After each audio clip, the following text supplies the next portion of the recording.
Students, आज next lecture में हमने अपनी एक्सरसाइज 3.3 के नेक्स्ट क्वेश्चंस डिस्कस करने हैं। क्वेश्चन नंबर 17 और क्वेश्चन नंबर 18।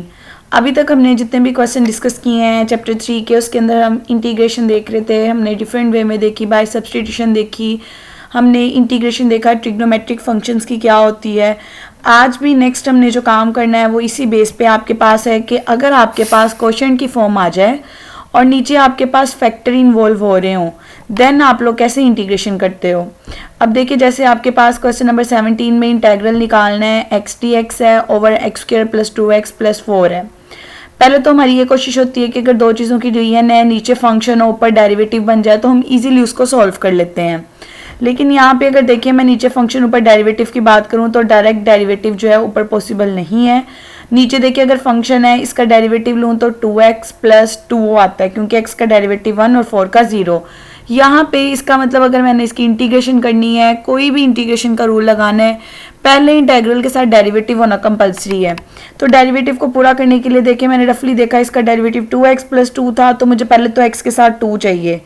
जो चीज़ मिसिंग है उसको बनाने के लिए अगर 2 मल्टीप्लिकेशन में चाहिए तो मल्टीप्लाई भी कर दिया और डिवाइड भी। अब आप डेरिवेटिव में देखिए हमें प्लस कांस्टेंट 2 भी चाहिए। अब 2 फिर मिसिंग था, लेकिन अंडर एडिशन चाहिए, तो अगर कोई चीज़ अंडर एडिशन चाहिए उसे ऐड भी करेंगे और सब्ट्रैक्ट भी करेंगे। अगर अंडर मल्टीप्लिकेशन चाहिए हो तो मल्टीप्लाई भी करते हैं और डिवाइड भी। तो देखिए ऐड और सब्ट्रैक्ट करने से एक हमारे पास आसानी ये हो गई है, जो 2x प्लस 2 वाला पेयर है ये डेरिवेटिव के साथ इन्वॉल्व हो गया है। अब हम ये डेरिवेटिव वाले पेयर को अलग कर लेंगे, ये -2 वाला पेयर जो है वो अलग कर लेंगे। 1/2 ओवरऑल कॉमन है, उसको मैं बाहर ही लिख रही हूँ। यहाँ पे प्लस का कॉन्स्टेंट सी नहीं आएगा, स्टार्टिंग में ये बाय मिस्टेक लिखा हुआ है, लास्ट पे जब इंटीग्रेशन हो जाती है तब प्लस का कॉन्स्टेंट सी आता है। अब देखिए जब आपने इंटीग्रेशन करनी है, देखिए नीचे फंक्शन है ऊपर डेरिवेटिव है, आपने पढ़ा हुआ है अगर नीचे फंक्शन हो ऊपर डेरिवेटिव हो तो नेचुरल लॉग ऑफ फंक्शन आ जाता है, इसलिए ये ln ऑफ नीचे जो फंक्शन आ रहा था वो फंक्शन आ जाएगा। अब देखिए ये 2 जो है ये कांस्टेंट नंबर है, इसको बाहर लेके चलेगी, मैं -2 आ गया। अब यहाँ पे नीचे देखिए क्वाड्रेटिक इक्वेशन इन्वॉल्व हो रही है, x square plus 2x plus 4। आप लोगों ने इसको बाय कंप्लीटिंग स्क्वायर फैक्टराइज कर लेना है, क्योंकि अगर मैं वेरिएबल का स्क्वायर अलग कर लूँ, कांस्टेंट का स्क्वायर अलग कर लूँ तो वहाँ से मेरे पास इंटीग्रल की फॉर्म बन सकती है। तो देखिए वही काम किया, आप इसका अगर कंप्लीटिंग स्क्वायर करोगे तो ये एक्स स्क्वायर प्लस 2x और b की जगह 1 है 1 आ जाएगा। 1 की फॉर्म में डिस्ट्रॉय करना चाह रहे हो तो 4 को लिख सकते हो 1 प्लस 3। ये जो पूरी की पूरी टर्म है ये x प्लस 1 का होल स्क्वायर थी। इस चीज़ को अगर आप स्क्वायर रूट और स्क्वायर अप्लाई कर दो एट अ टाइम तो कोई फ़र्क नहीं पड़ेगा। मैंने ये काम इसलिए किया है क्योंकि मुझे यहाँ पे बेसिकली वेरिएबल और कांस्टेंट का स्क्वायर चाहिए था। स्क्वायर नहीं आ रहा होगा, किसी भी क्वेश्चन में आपने स्क्वायर रूट और square at a time apply कर देना है। इन दोनों का एट अ टाइम अप्लाई करोगे कोई फ़र्क नहीं पड़ेगा, क्योंकि ये एक दूसरे के इफेक्ट को कैंसिल कर देते हैं। इसी तरह जो 1/2 था बाहर मल्टीप्लाई हो रहा था, आप फर्स्ट फैक्टर के साथ भी मल्टीप्लाई कर दें, सेकेंड फैक्टर के साथ भी मल्टीप्लाई कर दें। फर्स्ट फैक्टर के साथ तो एज इट इज़ आ जाएगा, जब सेकंड फैक्टर के साथ मल्टीप्लाई होगा 2 के साथ कैंसिल हो जाएगा और देखिए आपके पास ये वाली फॉर्म बन जाएगी। अब आप लोगों ने पढ़ा हुआ है कि अगर इंटीग्रल में वेरिएबल का स्क्वायर प्लस कांस्टेंट का स्क्वायर हो तो उसकी इंटीग्रेशन होती है 1/a tan inverse x over a का रोल यहाँ प्ले कर रहा है स्क्वायर रूट ऑफ 3, x का रोल प्ले कर रहा है x प्लस 1, तो इसकी इंटीग्रेशन आ जाएगी 1 स्क्वायर रूट ऑफ 3, यानी 1/a की जगह ये term, tan inverse x over a होता है तो x की जगह जो टर्म आ रही है वो आ जाएगी, a की जगह जो टर्म आ रही है नीचे वो आ जाएगी, प्लस का कॉन्स्टेंट c। तो आप लोगों की इजीली यहाँ से इंटीग्रेशन हो जाएगी। यही काम आप लोगों ने नेक्स्ट क्वेश्चन में भी करना है, वो आप लोगों के लिए ऐसे होमवर्क है। आप लोगों ने 18 क्वेश्चन में भी ये काम करना है। देखिए आप उसे बाय सब्स्टिट्यूशन भी कर सकते हो और दूसरी तरह भी कर सकते हो। बाय सब्स्टिट्यूशन भी करोगे तो भी आपके पास ठीक है।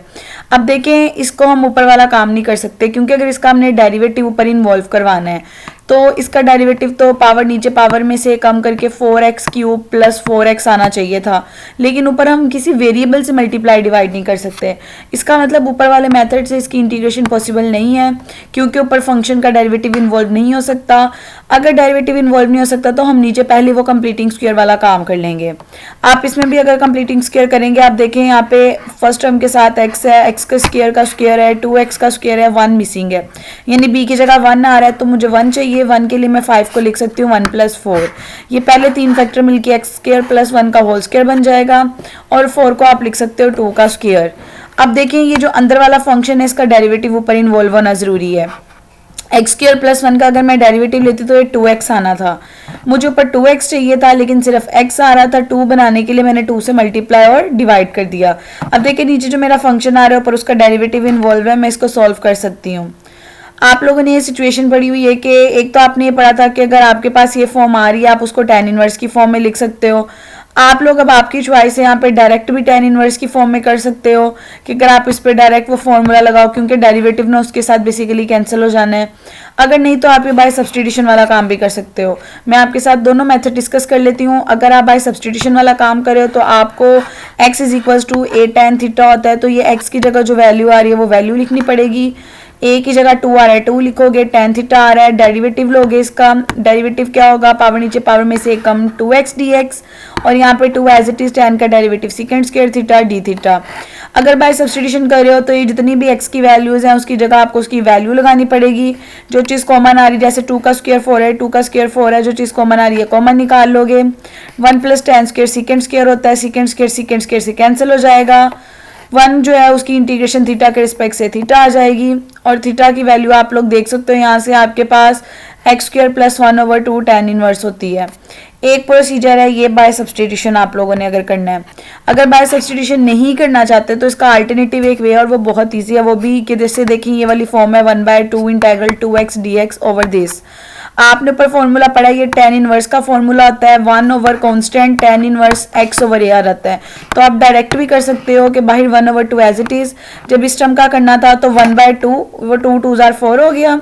tan इनवर्स x की जगह x square plus 1 over a की जगह 2 प्लस अ कॉन्स्टेंट c।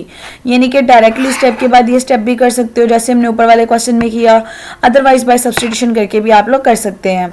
तो स्टूडेंट्स आप लोगों के साथ आज जो मैंने 2 क्वेश्चन डिस्कस किए हैं उसको देखें, सुने, समझें। अगर आपको किसी भी स्टेप में कोई प्रॉब्लम होती है तो आप लोग कमेंट सेक्शन में पूछ सकते हैं, और अगर आप मेरे यूट्यूब चैनल पे नए हैं तो मेरे चैनल को ज़रूर सब्सक्राइब करें, वीडियो को लाइक करें और कमेंट सेक्शन में बताएं कि आपको मेरी वीडियो कैसी लगी है।